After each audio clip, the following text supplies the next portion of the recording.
Hey guys, in this lesson we're going to be learning New Light by John Mayer. It sounds like this.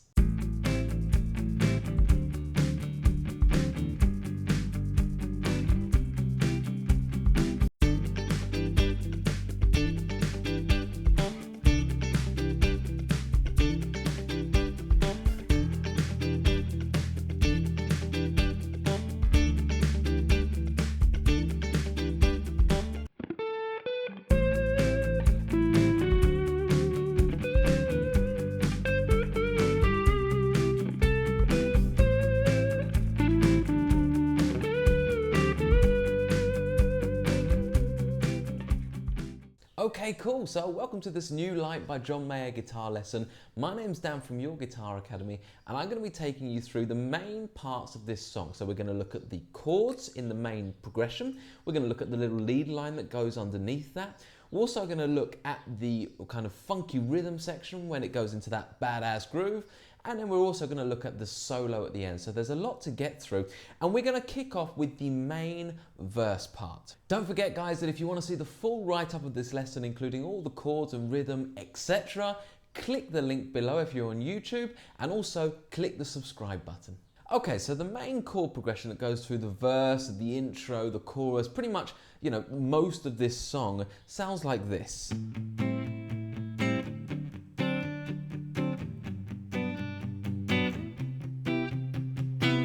Now, I'm kind of just making the rhythm up just to suit the feel of the song. We'll get back to that. But first of all, let's look at these chords. So we've got an A minor 7. So I'm just doing that in a bar chord position. So I'll bring the guitar nice and close so you can see this.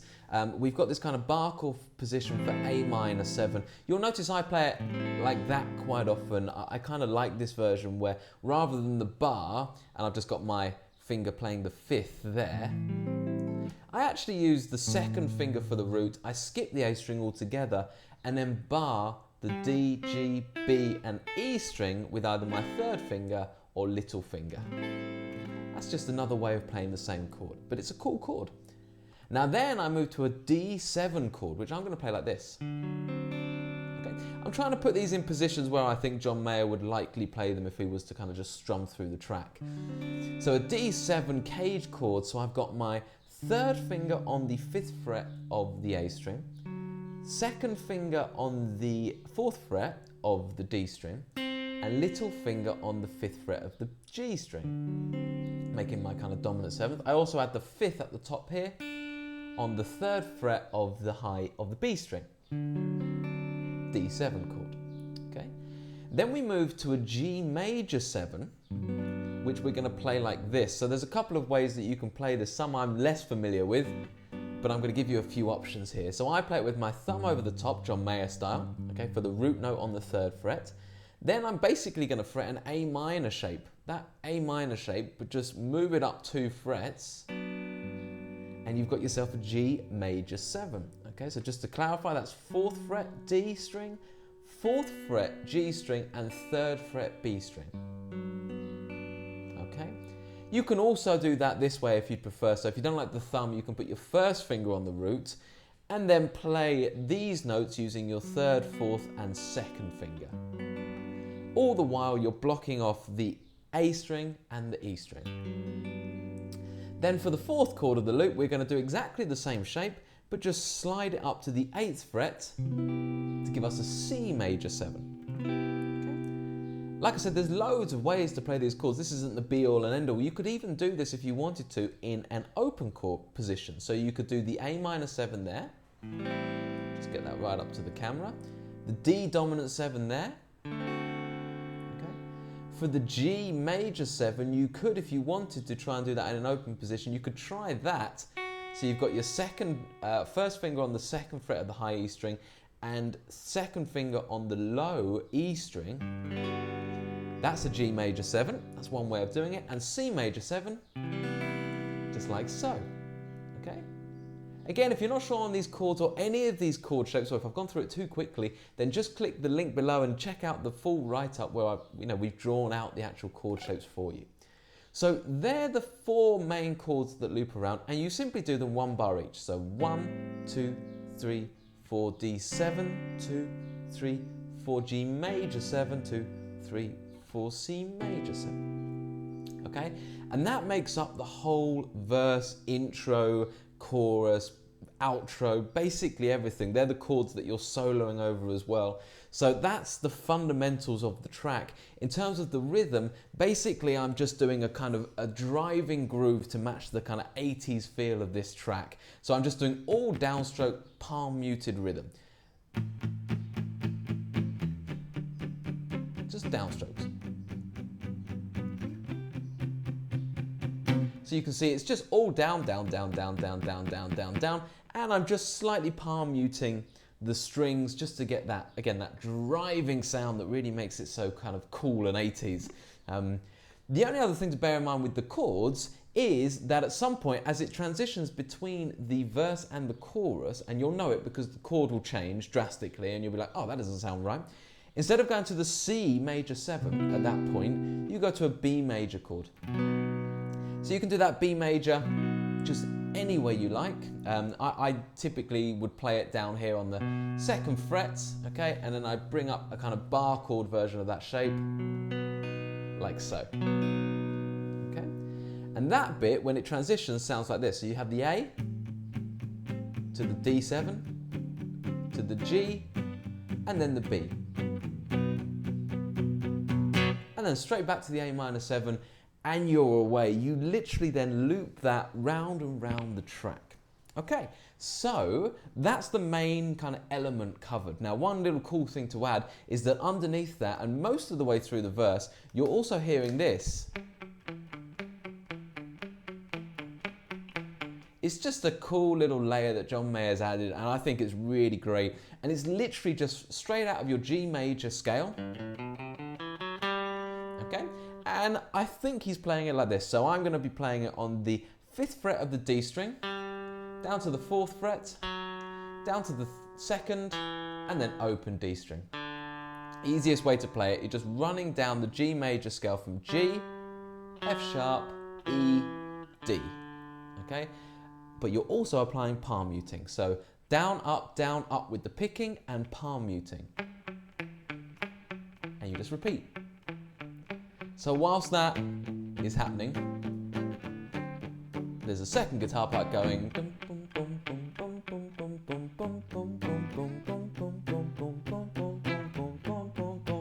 you know, just over and over again. So if you're guitar number 2 in the band or you're recording this at home, try and get that guitar part in there as well. Now, let's move on to the funky groove. Okay, so then it kind of breaks down into this, and there's 2 distinct guitar parts here. There's the main element that kind of goes, and then you've also got this thing happening.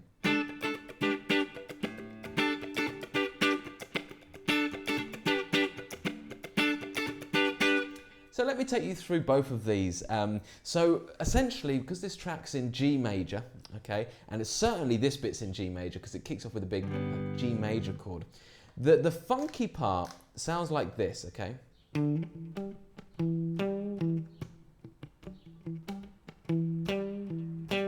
So I'm literally in my pentatonic shape 3 box in G major.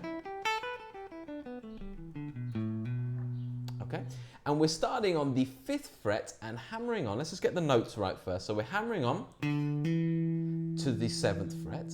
Then our next note is the 5th fret of the D string. Okay, then we're going to come back to the 7th fret, then back to the 5th fret, and then 7th fret again. So you kind of just rotate between these 3 notes.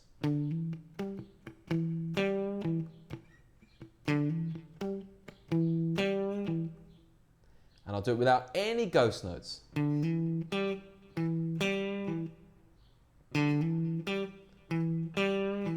Okay. On the second loop, you actually also go from a hammer on 5 to 7.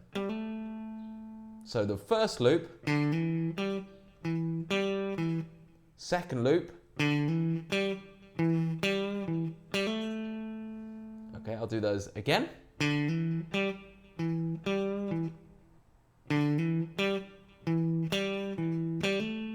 Now to really bring it to life, you need to add your 16th note picking. Okay, so 1E and a 2E and a 3E and a 4E and a, I'm just constantly doing that movement with my right hand. And therefore, by doing that, just naturally, I'm going to be hitting lots and lots of ghost notes. So it takes this to this.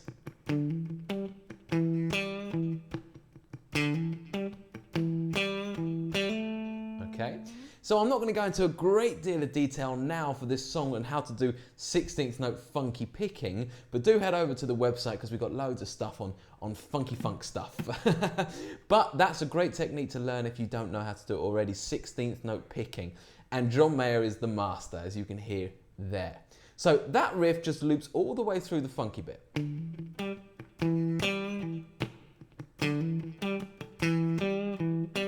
Okay.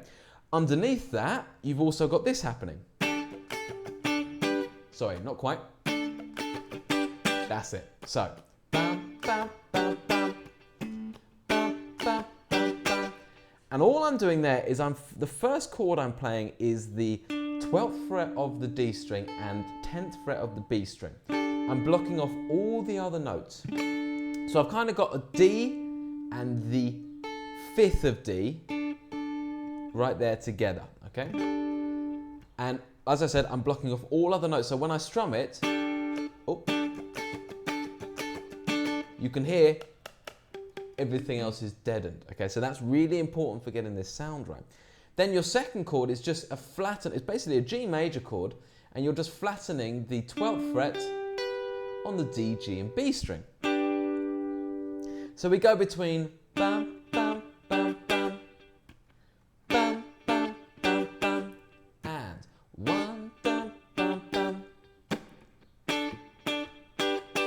That's your progression over that funky bit, okay? And you can play it like that, straight and kind of totally on it, or you can add a bit more of that funky sound. Again, it's all about keeping a 16th note feel, 1E and a 2E and a 3E and a 4E and a 1.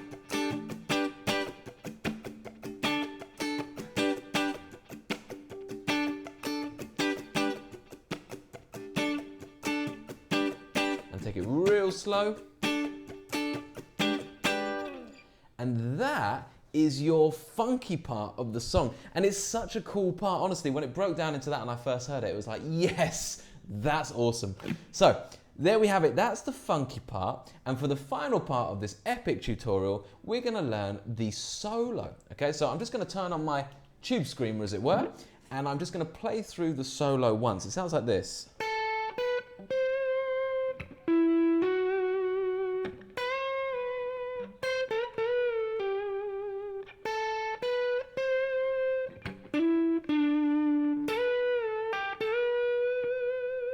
Okay, so let me come in a bit closer and kind of walk you through this. Remember again, we're in the key of G major, so we're using our G major pentatonic and G major scale. So we're kind of up here in this position.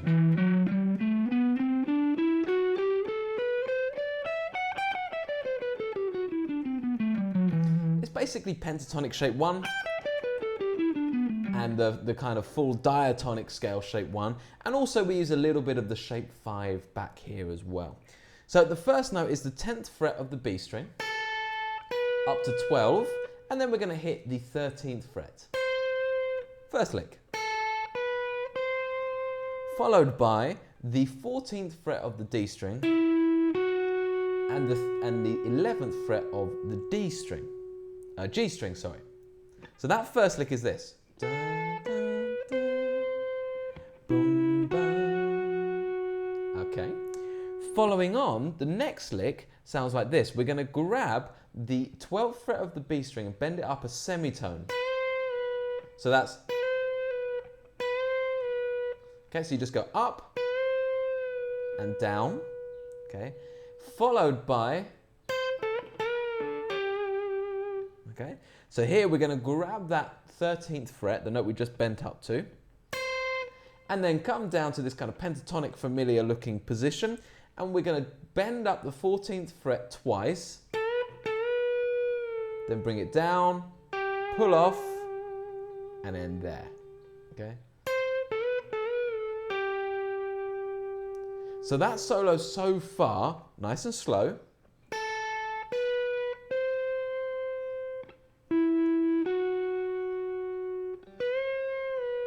I bent it too high there.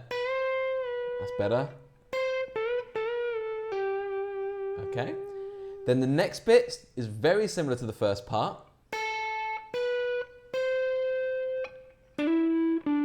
Except we jump to that. So rather than, we just simply do our little lead up. So 10, 12, 13. Then to the 12th fret of the D, hammering on the 14th fret and then back off again. Okay. And then our last lick is we're going to bend up the 14th fret of the G string, down, off, and then bend one more time. Okay, so the bend is a full bend, so it's whole tone bend. Okay, so let me walk you through that nice and steadily. When I played it earlier, I played with my fingers, but you can do it with a plectrum, whatever you prefer. I'm unsure as to which way John's playing it. He's notorious for playing with his fingers, but equally this does sound like it could be with a plectrum as well. So it sounds like this, all together nice and slow.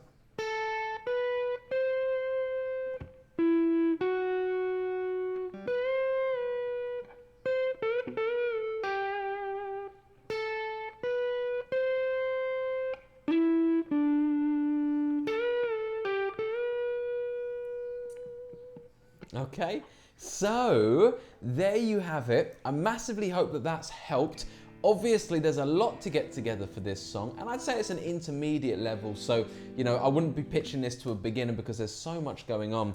But remember, with everything you learn, try and make sure that you understand the shapes, you understand the scales that you're playing, as well as just learning it parrot fashion, you know, by tab and everything else. So I hope that helps, guys. Remember, if you want any more help, you can just simply click the link below to see the full write-up, as well as clicking on the subscribe button to see loads more videos from us. Thank you.